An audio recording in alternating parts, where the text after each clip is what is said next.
Bonjour à tous, mercredi 25 avril, bienvenue pour cette analyse sur le CAC en intraday. Joli rallye hier, nous l'avons suivi et tradé, c'était une belle journée. Alors voici le résumé du graphique en 15 minutes, hein, donc toujours avec un historique sur 5 jours. Voilà. Donc, que dire nous sommes pour l'instant au-dessus de notre zone pivot, hein, qui se situe entre 3151 ici et 3141 ici. Donc, nous avions sur la fin des bougies à petit corps, d'accord, à très petit corps, et même ici un début de vente normal puisque notre RSI était quand même nettement survendu. Alors,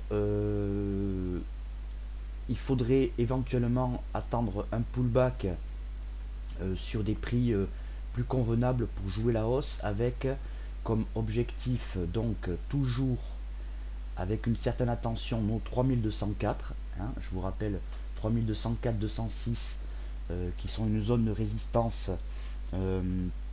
sur le graphique horaire, d'accord, avec le 3191 aussi, il faudra être prudent. Donc sur toute cette zone-là, il faudra être quand même assez prudent.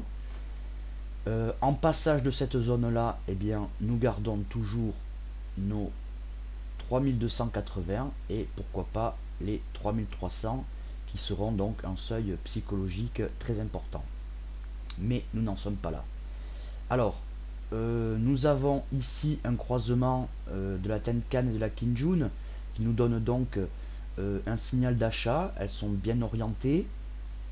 Néanmoins, il faudrait faire attention de ne pas jouer la hausse immédiatement parce que nos indicateurs sont surachetés. On a des volumes qui sont en adéquation avec ce qui se passe graphiquement. Voilà.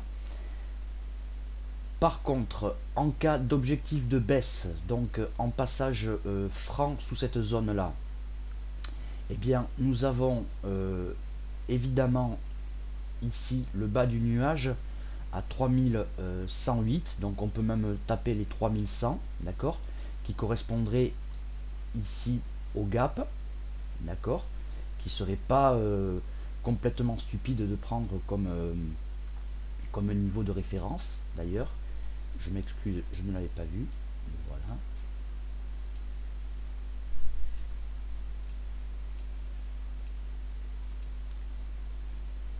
Les 3067, évidemment en cassure des 3087, 88, on pourrait avoir une jolie accélération. Les 3040, nos fameux 3040 et éventuellement les 3000. Voilà, c'est pour nos objectifs de hausse et de baisse. Alors, à noter que le RSI en une heure vient juste de passer au-dessus de sa zone de neutralité. Néanmoins, c'est tout frais et c'est pas encore validé.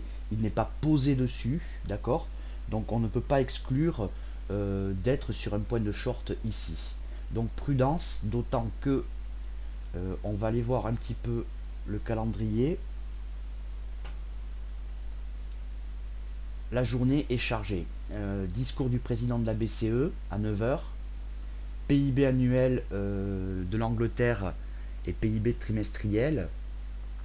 Ensuite, commande principale de biens durables mensuels à 14h30. Déclaration FOMC qui, nul n'en doute, sera très suivie. Relevé des taux d'intérêt américains. Adjudication d'obligations à échéance 5 ans. Malgré le petit taureau ici, ça fera quand même partie des choses qui seront suivies. Alors, même si c'est plus tard, 20h15, le discours du président Bernanke, tout ça, ça va quand même impacter le marché et l'humeur du marché. Donc, attention aujourd'hui. Voilà, ça risque d'être assez volatile. Ou alors, au contraire, on pourrait très très bien évoluer dans un range en attendant les chiffres qui séduiront ou feront peur au marché. Donc, on est prudent. On joue les signaux techniques, toujours pareil, avec beaucoup de prudence. Voilà. Je vous remercie, c'est tout pour le moment. À plus tard.